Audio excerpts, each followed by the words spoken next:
Assalamu alaikum wa rahmatullahi wa barakatuh. Sunana Maman Twins wanda zan gabatar muku da wannan shiri namu yar tunatarwa ga 'yan uwanmu mata. In kai ko in ke sabuwar ganin wannan bidiyo ne, ke sabuwar wannan farkon kallon wannan tasha ne nawa mai suna Maman Twins, to ki danna subscribe. Sannan ki danna notification wato ƙararrawar sanarwa kenan, sannan ki yi liking ɗin bidiyo, ki yi comment domin ki rinƙa samun sababbin bidiyo masu amfanarwa da faɗakarwa ga 'yan uwanmu mata. Bismillahirrahmanirrahim. Ki zama mace ta ƙwarai a gidan aurenki. 'Yar uwata, aurenki ya zama domin yardar Allah kika yi, ba don tara abin duniya ba. Kada ki zama mai kwaɗayi wajen zaɓen mijin aure, ya ke 'yar uwata. Ki zaɓa wa 'ya'yanki uba ta hanyar auren wanda kika yarda da addininsa, da ɗabi'unsa, har ma da dangantakarsa. Ki zama mai riƙo da addini a gidan mijinki. Kada ki zama mai ƙauracewa shimfiɗar mijinki, 'yar uwata. Ki zama mai haƙuri da halayyar mijinki. Ki zama mai matuƙar biyayya ga mijinki. Ki zama ƙwararriya wajen iya kwalliya kala-kala a gidan mijinki, 'yar uwata. Ki zama ƙwararriya wajen iya girki kala-kala, yadda in mai gida ya ci zai rinƙa santi. Ki zama mai iya barkwancin magana wajen baiwa mijinki dariya. Kada ki zama mai rainuwa a cikin duk abin da mijinki ya baki. Ki zama na mai gode mishi. Ki dinga wanke bakinki da safe da yamma da kuma lokacin kwanciya bacci, saboda wannan yana da matuƙar muhimmanci a cikin rayuwar aurenki. Ki zama mai tsaftan jikinki, gidanki, abincinki da dai sauransu.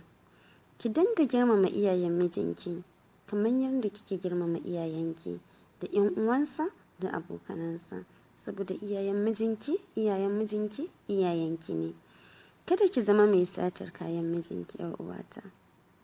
Kada ki zama mai satar fita unguwa. Ki guji leƙe a gidan mijinki don yana daga cikin abin da yake raba aure a tsakanin Hausawa. Ki dinga gode wa mijinki a cikin abin da ya baki. Ki kiyaye abin da mijinki ya fi so. Ki kiyaye abin da mijinki ya fi son ci da safe. Ki kiyaye abin da mijinki ya fi son ci da rana. Sannan kuma ki kiyaye abin da mijinki ya fi son ci da daddare. Ki dinga yaba wa mijinki kwalliyarsa.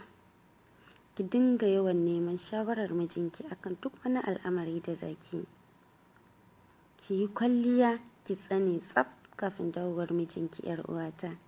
Ki dinga sanya turaren wuta a ɗakinki, kuma ki kasance mai sanya turare a jikinki a duk lokacin da za ki kwanta. Lallai ki yi ƙoƙarin gama aikace-aikacenki kafin dawowar mijinki. Kada ki bari mijinki ya dawo ya same ki gaje-gaje. Ki sani ƙazanta tana haifar da ƙiyayya matuƙa. Ki zama mai yawan canza zanin ƙunshin ƙafarki da kuma zanen kitsanki, 'yar uwata. A tsaftace kai, a je a zana kitso kala-kala. Kada ki ce mijinki sai ya sayi miki abin da ba shi da ikon saye. Kada ki yi haka, 'yar uwata. Lallai ki yi amfani da ilimi wajen yanke duk wani hukunci.